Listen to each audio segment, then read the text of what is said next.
They say he dreamt that one day people would be judged by the content of their character, not the color of their skin. That's true.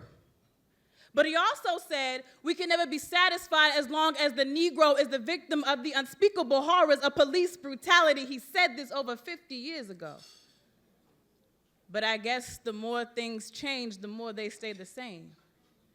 I'm not saying that all police officers are bad.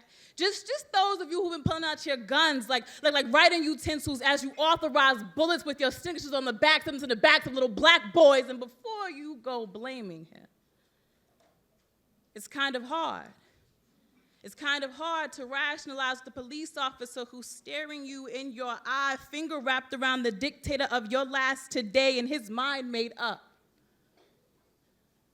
But officer, please don't tell me that you're Jewish, because if I remember correctly, there was a point in time where your people were held at the mercy of another man's fingertips as he decided whether or not he felt like getting blood on his shoes today.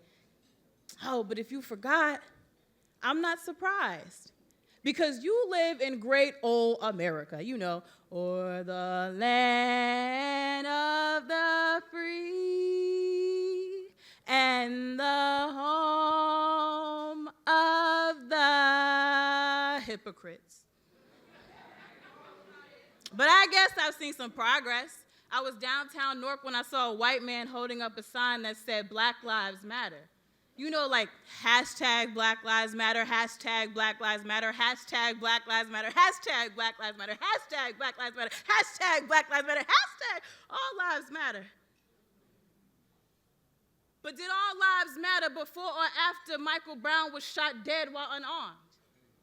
Did all lives matter? Better yet, were you using your last breath to say so when Eric Gardner was using his to say, I can't breathe? Did all lives matter? Before or after Sean Bell was shot the night before his wedding and his bride-to-be? Dreading the sound of her heels clicking, for they sounded like nails being hammered into a coffin, had to walk towards the altar to see her mister turned into her dearly departed. She had to see the man she loved dead before she had a chance to say, till death do us part, did all lives matter? Before or after justice started dying in the comfort of courtrooms, where witness stands are deathbeds and jurors are gods of bias, where the closer the victim's skin comes to matching the mahogany, the closer the victim's justice comes to being buried in it, did all lives matter? No? Well, then I guess all lives matter only after the case is closed. And I've seen far too many RIPs trickle down Twitter feeds, and I start to wonder how these people can rest in peace when they weren't put to sleep in such a way, as if they weren't a part of the dream. See, Dr. King's dream was simply for humanity to start being humane. It's been over 50 years.